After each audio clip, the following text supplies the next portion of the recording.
Properly identifying stuff is critical to the security of the nation, just as it's critical to tell a zero from a Zeppelin and a Messerschmitt from a Mallard. It's important to distinguish between Babbitt duplexes and lesser structures.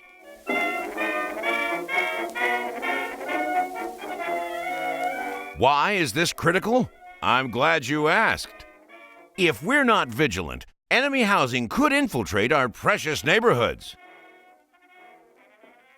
Worry not, for the Bureau of Identifying All Stuff Educational Division is here to help. In general form, a Babbitt duplex is a simple rectangular structure with a gabled roof. This leads some to believe any such structure started out as a Babbitt duplex. Alas, it isn't so simple. Together, let's learn the distinguishing features that identify a Babbitt duplex. Pay attention, as there will be a quiz. Let's go. Orangish tan asbestos shingles are a dead giveaway. Unfortunately, most owners of former Babbitt duplexes have chosen to remove this iconic feature. Perhaps the fact asbestos was declared a hazardous substance in 1970 has something to do with it. So we must typically rely on other features to make a determination. Let's start with size.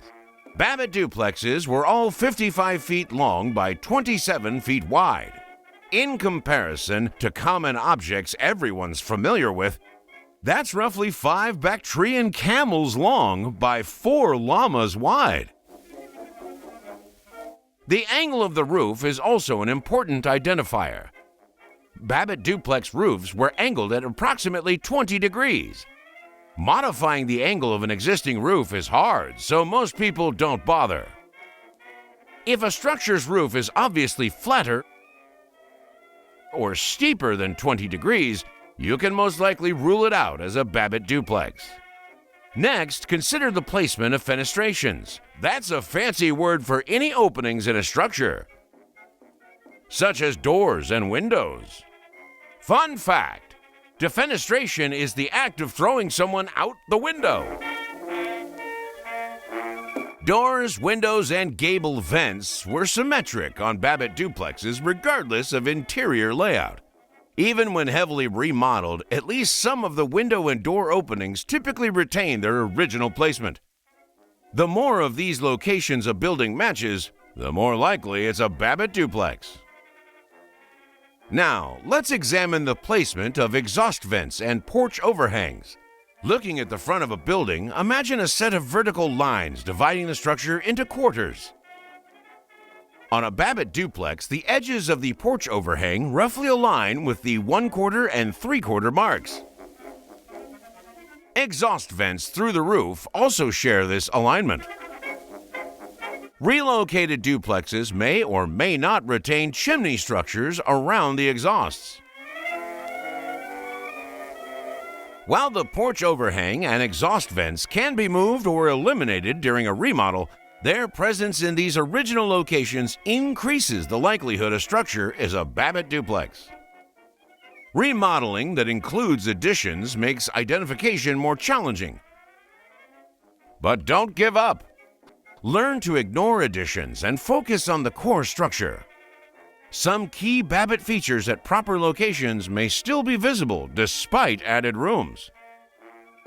Although admittedly, some additions are easier to ignore than others.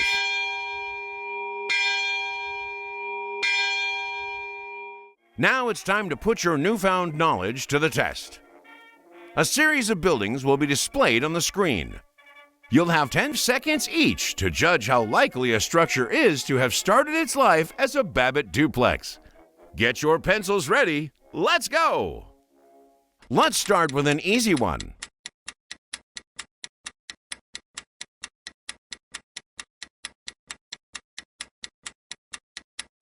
That's right. This one's definitely a Babbitt duplex. How about this one?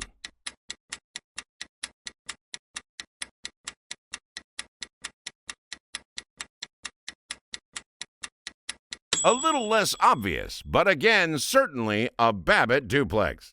And here?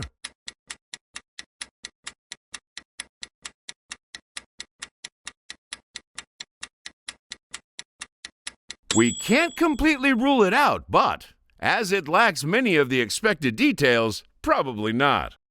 It's likely a sneaky modular home, using this trim panel in a blatant attempt to hide its two-piece nature.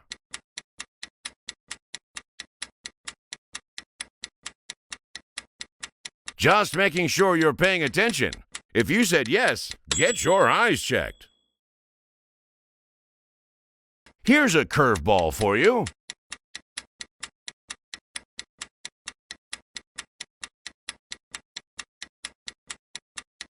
The proportions are wrong, but it looks like someone merged some Babbitt duplexes together. Last one.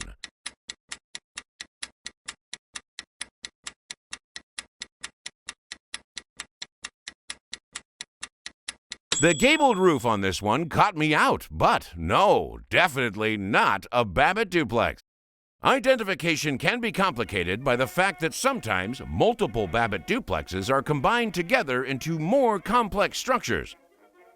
This configuration is common. As is connecting them this way. Given the flexibility of the structures, the sky's the limit when it comes to possible combinations. But the same identification criteria apply, no matter how complex the structure.